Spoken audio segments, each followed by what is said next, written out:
I am tremendously pleased to be here today, and I know that we all enjoyed the presentations this morning and will the ones this afternoon.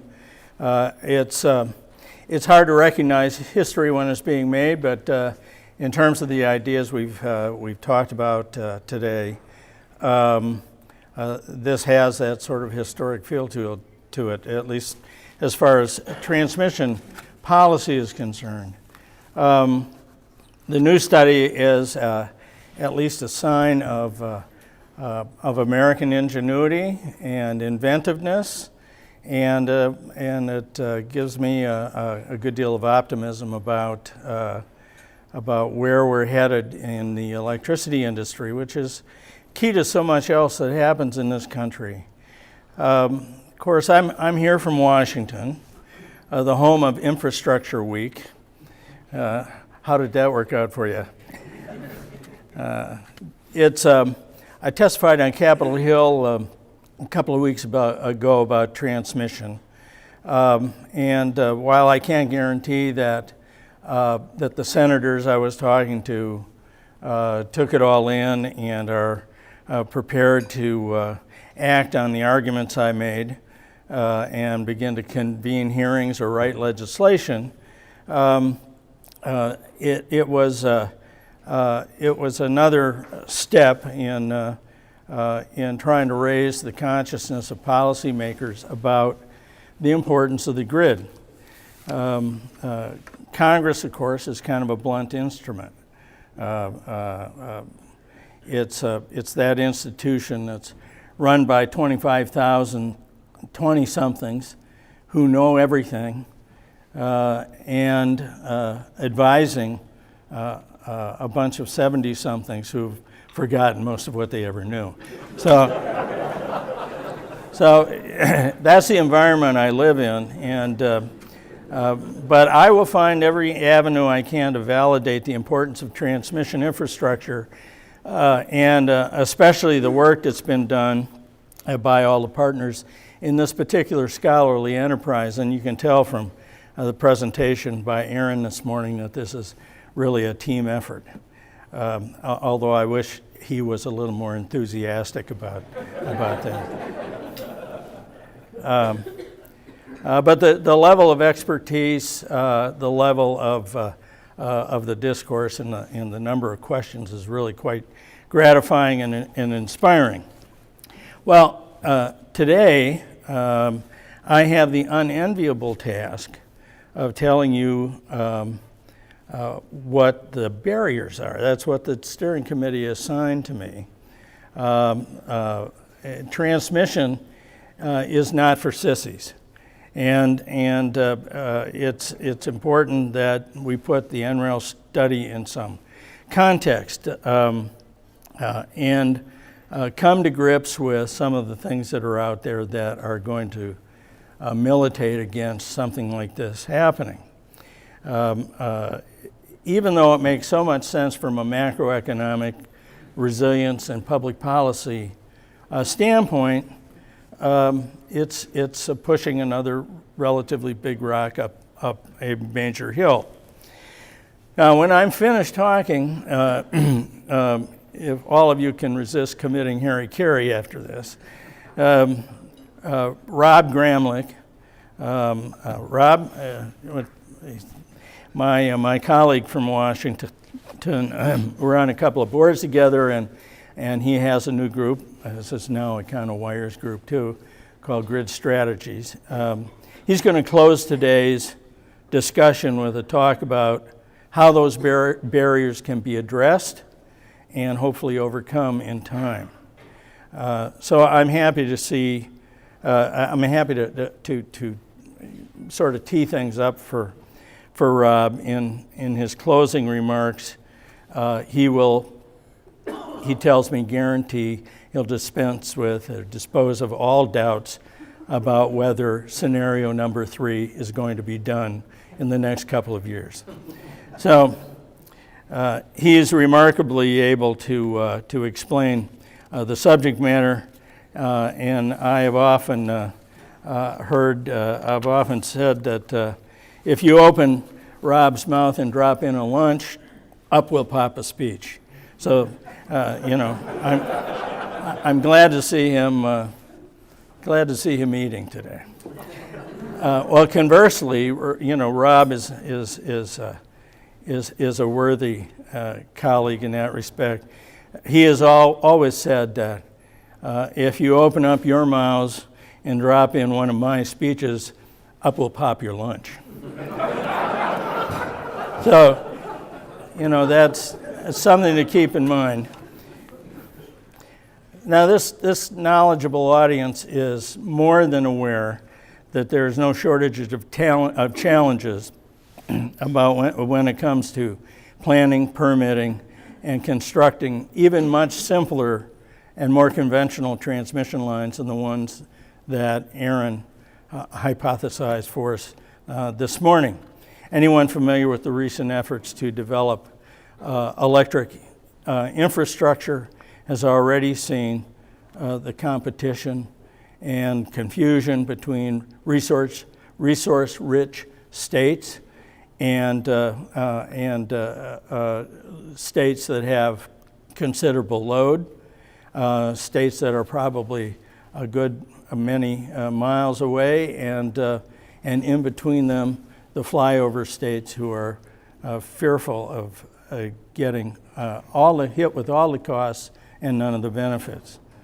We have seen competition honored in the breach by states that protect incumbents, independent of a project's merits. We have witnessed the impact of multi-state projects.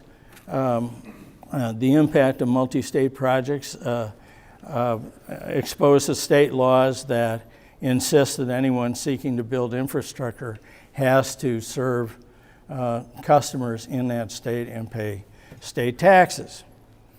Another barrier. We know by heart the sometimes willful delays of sub-regional offices of federal land management agencies when they are doing their analysis of big projects. State regulators responsible for siting projects typically fear the loss of their jurisdiction to other states or the federal government, and feel compelled by state law to disregard anything but least cost solutions that are least cost in the short run, regardless of the long-term benefits of a project. Another barrier. We've all confronted the complicated game of hooks and ladders arising from a multitude of uncoordinated environmental permitting processes and statutes, which ironically delays the building of transmission lines that could be environmentally beneficial.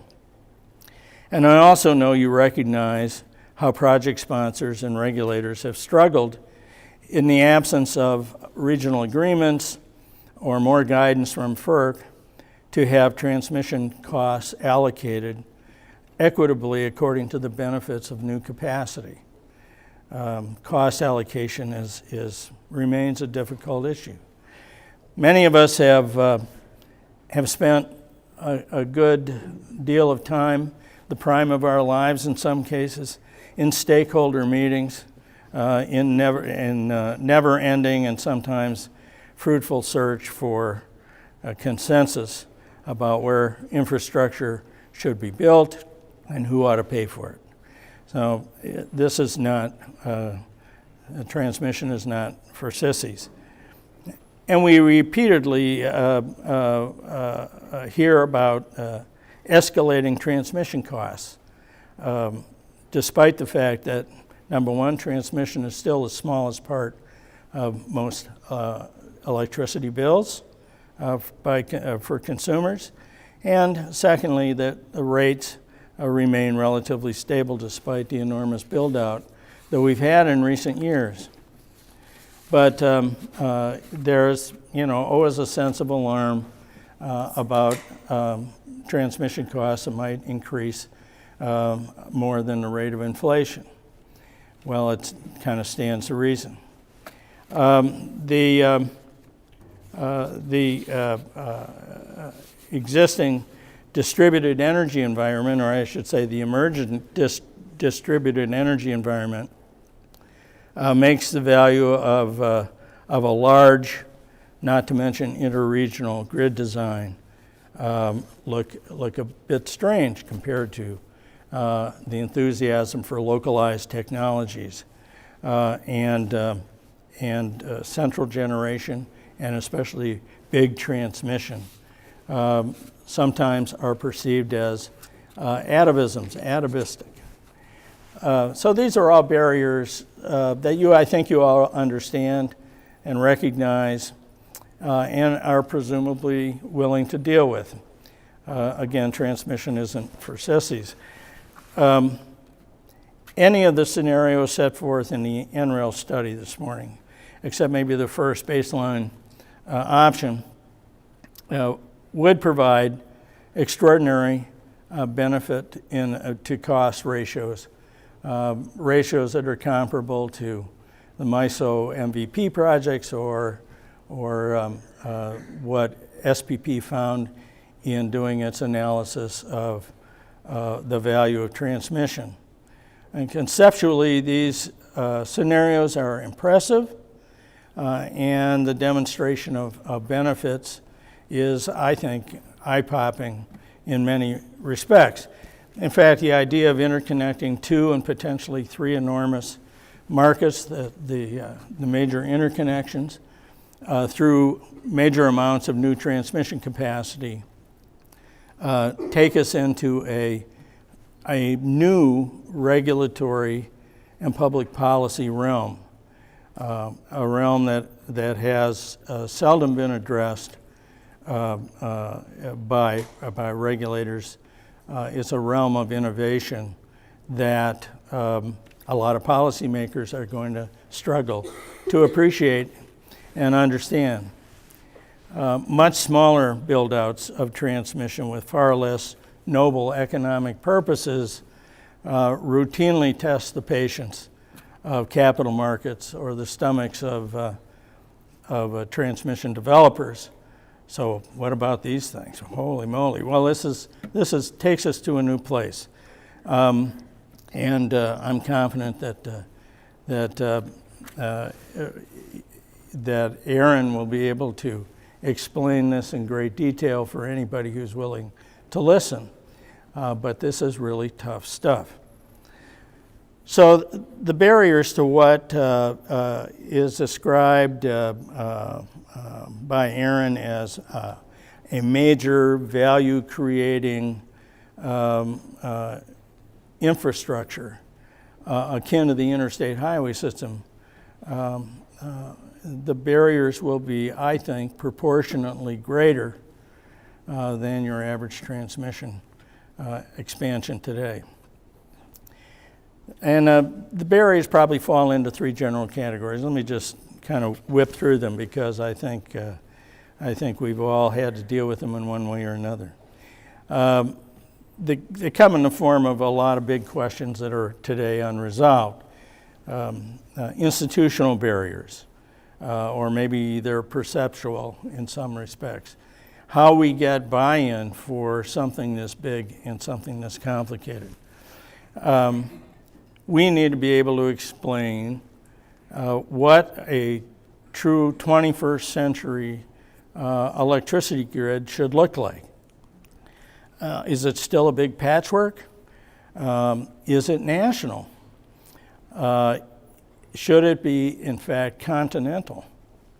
And while we may think we're moving in that direction, those are questions that, quite frankly, we have yet to confront.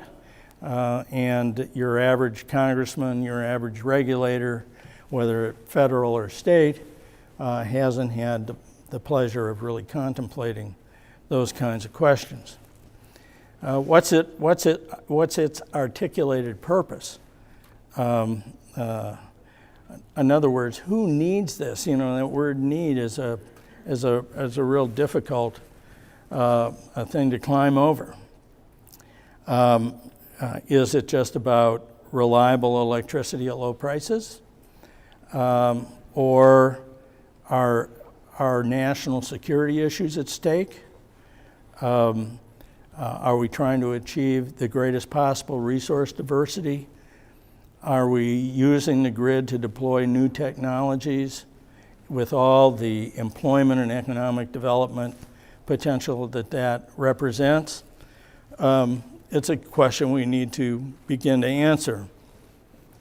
This is an era of localism and distributed energy, clearly, and is this proposal, are these scenarios sort of counterintuitive? Because it represents bigger, not smaller, regional and interregional as opposed to local. And then there's some other sensitivities buried in this study. There's a lot of talk about moving inexorably to a renewable energy, a clean energy environment. I believe that there might be some proponents of fossil energy that would have difficulty with that. The historical argument that I confront repeatedly about we don't want to overbuild the grid, we don't want to gold plate it. Well, how do you build something for an economy that's going to be more highly electrified in 2035, 2040, without building it to a more optimal size where you will inevitably be accused of gold plating the grid? Another thing to watch out for. There are jurisdictional barriers. Transmission, because it is an essential facility, to borrow a concept from antitrust law, is heavily regulated. It'll be forever regulated. But when you look at how transmission in particular is regulated and ask who determines whether a particular project is in the public interest, the answer is, well, everyone and no one. We don't have a certificate process on the electric side under the Federal Power Act like we do for natural gas pipelines. One agency that makes a decision that this is fulfilling a need or is in the public interest. This is a very big party, and there are lots of attendees. Federal regulators, or federal and state resource agencies, state PUCs, and a lot of other interest groups. So that makes it doubly difficult. Who authorizes transmission? Well, my old agency, the FERC, has authority over rates, transmission rates. It has, through the RTO process and Order 1000, pretty much established its authority over transmission planning. But it does not have siting authority. It does not certificate projects, with a minor exception for transmission connected with FERC jurisdictional hydro projects. But that authority, the authority over transmission, is widely shared among a host of regulators and policymakers. And it only gets more complicated the bigger the project, the more multi-state and multi-jurisdictional it becomes. Who does the planning? Well, the people who build natural gas pipelines would be absolutely horrified if they had to go through the kind of regional planning processes that electric transmission providers have to. That's the world we live in. I love RTOs. I think there's a lot of great work going on in the planning environment. But we, historically, if we step back and take a look at what we're doing, It is a extremely complicated, bureaucratic, and costly, not to mention prolonged, process we go through to decide what transmission to build and what not to. But FERC has jurisdiction over that and has expressed its desires through something called Order 1000, and a lot of you know about that order, which is now over 7 years old and has not produced interregional projects as I think the Commission contemplated when it began. There's a big debate going on in D.C. about has Order 1000 failed? Should we scrap it?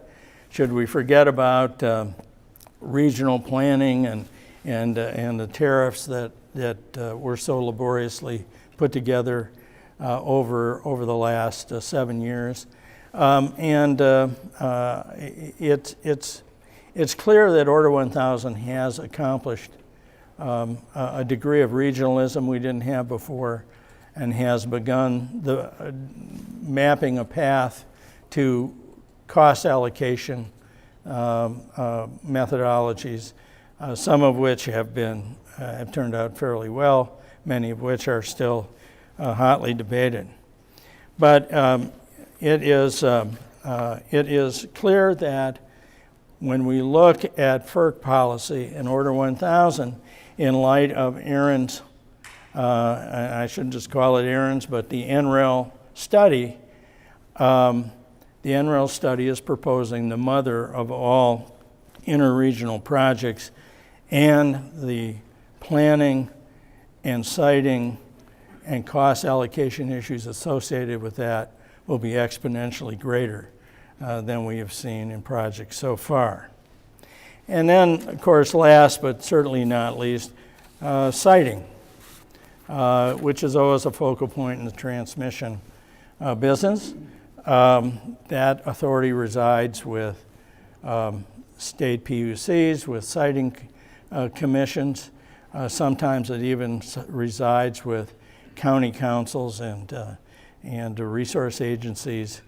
It's a very difficult process, and I don't think it's going to matter if it's a large HVDC project or not. It's still going to be difficult to get sited. And then there are financial barriers on top of that. And you know, when the first time I had read about a HVDC overlay, I think NREL and AEP were talking about doing it, and it was going to be, I think AEP said, we'll do it for $80 billion, let's get it done. And I think the cost of something that we're contemplating, at least in scenarios 2B and 3, would be well in excess of that.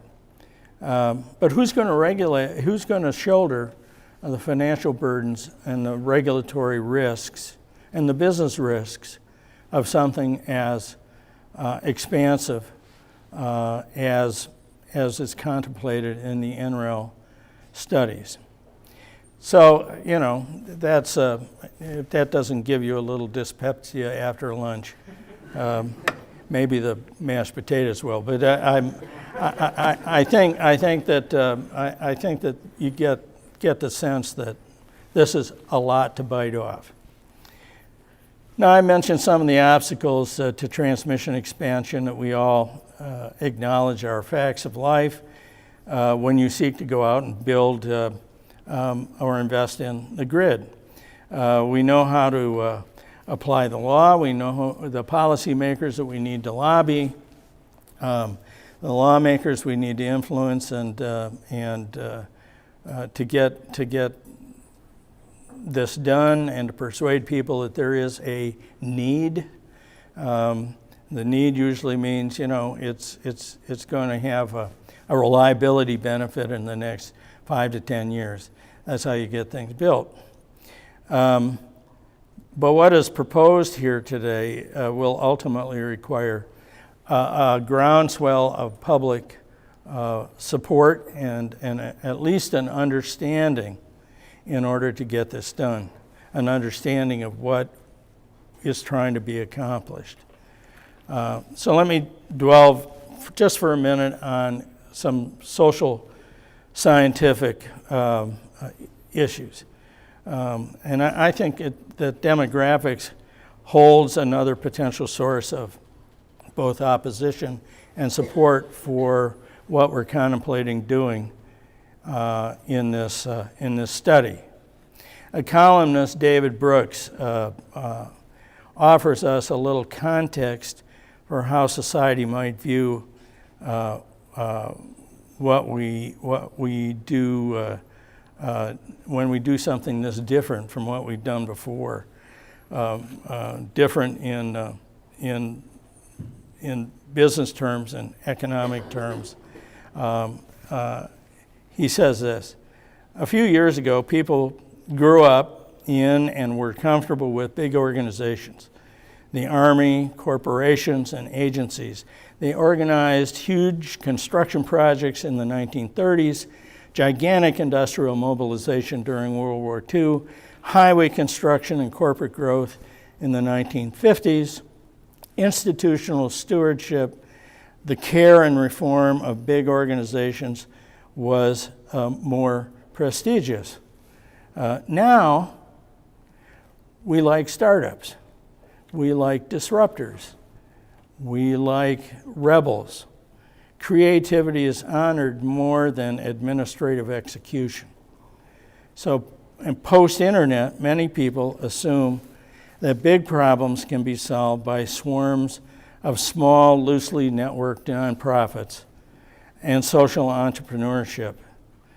Big hierarchical organizations are now dinosaurs. It's very, I think, a very interesting and trenchant observation. It's both helpful and a little bit disturbing when you start thinking about big transmission and how hard it is for big projects to catch on.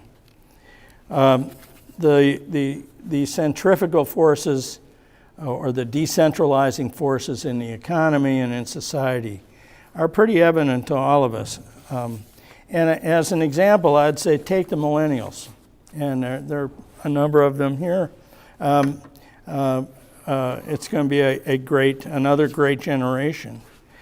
And there are students here at the university today, born between 1982 and 2000. They're young adults that are making their mark on American society already. By 2020, a third of the U.S. population, over 80 million people, will be part of that generation. That's, I think, an amazing statistic. They came to young adulthood in the midst of a major recession. They've benefited at least from the economic recovery. They're very wired and interconnected. Millennials are socially conscious, and they want to know how things work. They might be willing to pay more for goods and services, but they expect value. And where brands and services used to be a one-way conversation, millennials' relationships to technology makes it a 24/7, multifaceted conversation about what they like or what they don't like. And clearly, black phones and having one TV is so yesterday. So we're in a different place. Our traditional modes of delivering energy through monopoly utilities, for example, have a challenge to meet with that generation of millennials. They have dispensed, that is, the energy industry has dispensed energy uniformly and haven't been very good at personalizing their products. Millennials will want, instead, a selection of rates. They'll want choices. They'll want different products at different times. They'll want them sourced differently. They want the system to serve personal needs and advance the common welfare. None of that is what utilities used to do, and most of them still don't. No wonder that millennials are wary of big organizations or big institutions. And maybe that's why they generally think there's a role for regulators. Millennial skepticism, in my view anyway, is warranted because we all share a little bit of that skepticism and an expectation that things are going to change and improve. It's hard to find people who don't think that the country isn't in some kind, and these are David Brooks's words, some kind of emotional recession, or are at least worried about our continued ability to be creative. There is a pervasive disenchantment with U.S. institutions. Labor force participation went way down in the last decade, and there's a generation of dropouts out there who never came back to the job market. And we seem to be building a permanent underclass. And worst of all, the political class has done essentially nothing to address those problems for several years. So there's a little social science for you.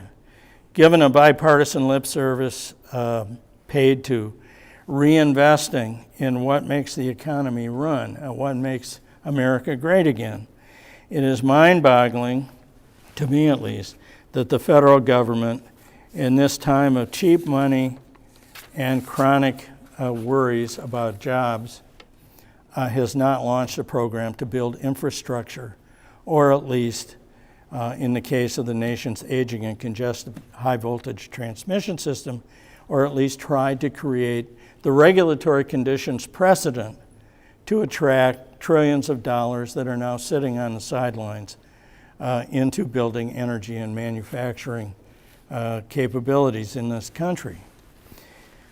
Well, of course, building the energy infrastructure and the energy future costs a lot of money, and it's primarily a bet on the future. I think we heard a lot of that from Aaron this morning, and you're going to hear more of it this afternoon. We're looking ahead, we're looking forward, we're trying to model the gains that we're going to make. It's all just a matter of getting there. But betting on the future is something regulators tend to resist in the interest of least cost regulation and keeping rates low. Nothing apparently is more important than that. Long-term benefits from investment is a form of delayed gratification, and that's a tough sell. Investing in the future is a tough sell in democratic politics and in the era of cost of service regulation. So why on earth would we pick today's environment as a good time to put forth a mega proposal like the one we heard about this morning? That clearly will have institutional, jurisdictional, financial, and other hurdles to clear. I think this room is full of intellectual leaders, and I know you understand, in your hearts at least, that getting followers in government, capital markets, NGOs, and the public to follow your lead will be exceptionally challenging. Positive benefit to cost ratios, while a necessary condition precedent, will not be enough, I think, to get you to the promised land. Is Aaron engaged in an act of faith?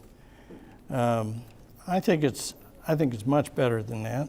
It's much more sustainable than that. So I'd say, of course not. Because being totally realistic, the study that is being released today, I think it's being released today, isn't it? Already has begun to change the conversation. Or maybe it's part of a bigger conversation that's changing. But in any event, the fact that we are all here focused on transmission infrastructure is a great thing. And believe me, this would not have happened a few years ago.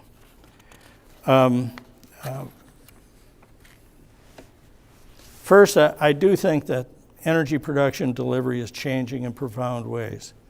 You hear that all the time. The change is a function of disruptive new technologies like DG, energy efficiency, demand response, and we have public policy changes that are the products of competition, and competition breeds change and innovation. It's also a function of a certain amount of staleness in the way we've been doing business.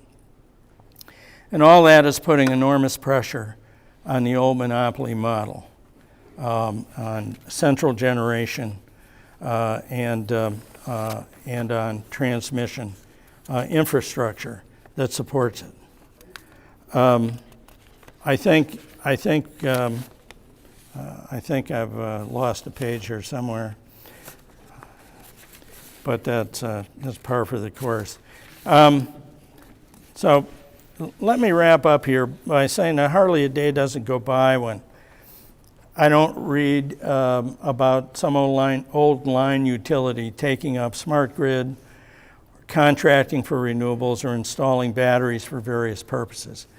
And if the invisible hand of emerging energy markets deals a death blow to certain forms of electric generation, as we say at Hydro-Quebec, c'est la vie.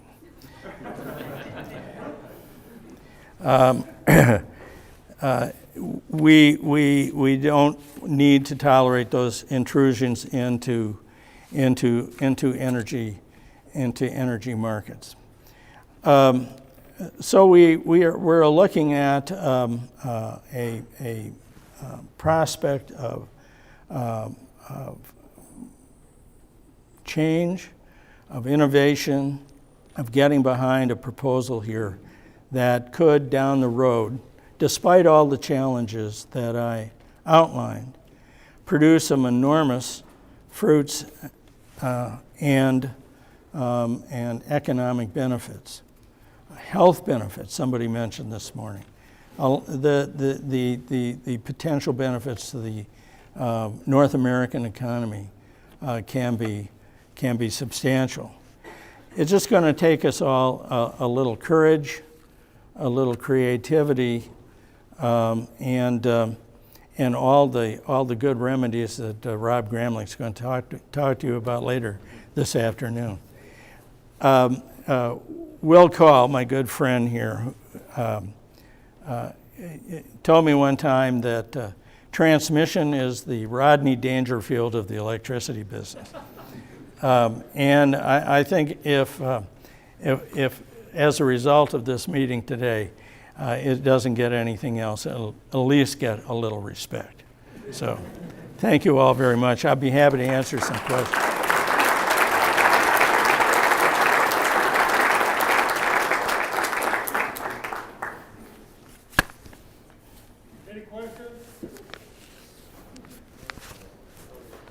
No millennials who want to take me on?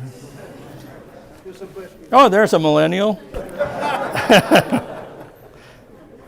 Jim, you mentioned FERC Order 1000. I mentioned it this morning. I think we all had very high hopes for FERC Order 1000 when it was issued 7 years ago. And I'm wondering, do you see any follow-on to Order 1000? Do you see a FERC Order 2000 that might encourage a more expansive view of the transmission planning process? Well, there is an Order 2000 already. Yeah, no, and that was my RTO order, but thank you for mentioning it. I think there will be. I think there's a growing discussion about the merits and demerits. Even the people who oppose Order 1000, like former Commissioner Clark, who think it really ought to be eliminated, but would like to have a FERC proceeding of some kind where we can ventilate some of these issues. My own personal view is that Order 1000 in establishing regional cost allocation to beneficiaries of projects did us a great service by regionalizing transmission planning, because electricity markets operate that way. They provided a great service, but there are so many missing pieces from that order. Now, it may be unrealistic to think that any single FERC order, even really great ones like Order 888 or Order 636 in the gas side, is going to be the final answer. So I think that if people can moderate their expectations and acknowledge the fact that there is work to be done yet, that maybe Order 1000 can be either remodeled or we can kind of circumnavigate it. What I would like to see, and I'm reinforcing this conviction because of today's meeting, what I'd like to see is have a proceeding on interregional transmission, period, full stop. Let's focus on why it's important to get across those regional seams, those market seams, and what kind of flexibility, whether it's AC or HVDC, what kind of flexibility, optionality, and other kinds of benefits we can get from bigger transmission.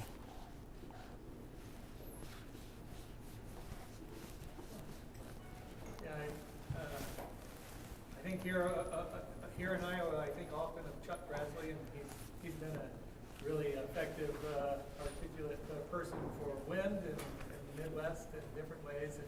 But you know, is there a partially, at least partially legislative action here that could simplify things, not necessarily answer everything, but at least move us ahead a little bit in your mind?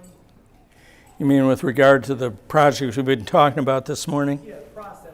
Yeah, I can't imagine those projects being done without some major, at least congressional policy, if not legislation. And they're just too big. They affect too many people, too many jurisdictions. They create so many novel circumstances, just as a legal matter, as a jurisdictional matter, that I think that's inevitable, probably to deal with siting and cost allocation, things like that. But and the authority of power marketing agencies in that environment. I think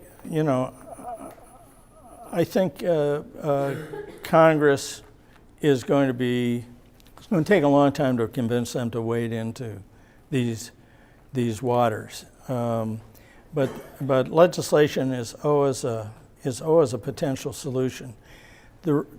But you have to be very careful about it. And there are a couple of pieces of draft legislation that I sort of have in my hip pocket. One is one that I drafted, and one is one that the American Wind Energy Association drafted that would at least solve a very specific problem of individual states stopping multi-state projects. We've seen that with Northern Pass. We've seen that with Clean Lines, Plains and Eastern Project. We've seen it with other projects that there's one state that's going to stand in the way of major expansion, and it's sometimes a necessity under their state laws. I mean, it's just the way it works. That ultimately will require some kind of modest legislation. The problem is that you go to Congress and ask them to amend the Federal Power Act, and you are asking for a lot of trouble. It has been a statute that's been interpreted, and its authority has been elasticized, and FERC has done an awful lot of open access and non-discrimination and authority over planning and regionalizing the regulation of the grid. It's all done that under a 1935 law, but they don't make them like that anymore. And you get a congressional committee involved in remodeling the Federal Power Act, and you're going to end up with something infinitely more complicated, loaded up with a whole bunch of agendas that's going to be hard to control. So my recommendation is always, don't go to Congress for a solution unless you absolutely have to.